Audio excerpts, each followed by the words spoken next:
आपण काय बघतोय बघा, अंकी स्वरूप, एकूण संख्या, एकूण समसंख्या आणि एकूण विषम संख्या. तर आपल्याला अंकी म्हणजे एक अंकी, दोन अंकी, तीन अंकी, चार अंकी, पाच अंकी, या पाच अंकी संख्यांमध्ये आपल्याला काय 1 ते 9, 1 ते 9 मध्ये एकूण किती संख्या आहेत 9 आणि 1 ते 9 मध्ये एकूण समसंख्या किती आहेत 4 आणि एकूण विषम संख्या 5. 5 आणि 4 ची बेरीज केली तर एकूण 9 संख्या येतात. त्याच्यानंतर दोन अंकी संख्या 10 ते 99, दोनच अंक असणाऱ्या संख्या किती आहेत 90. त्याच्यामध्ये एकूण समसंख्या 45 आणि एकूण विषम संख्या 45. म्हणजे आपण 45 45 ची बेरीज केली तर आपल्याला 90 येईल. त्याच्यानंतर तीन अंकी संख्या 100 पासून 999 पर्यंत एकूण संख्या किती आहे तीन अंकी 900.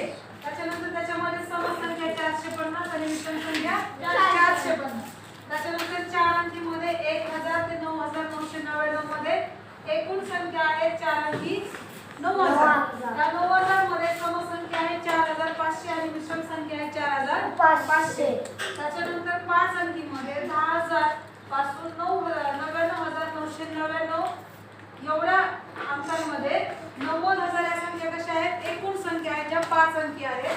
त्याच्यामध्ये समसंख्या आहेत 45000 आणि विषम संख्या आहेत 45000. हा चार्ट जर आपल्या लक्षात राहिला तर आपल्याला परत जर एखादा प्रश्न आला परीक्षेमध्ये तर आपल्याला ते लक्षात आपल्याला सोडवायची गरज पडणार आहे का नाही.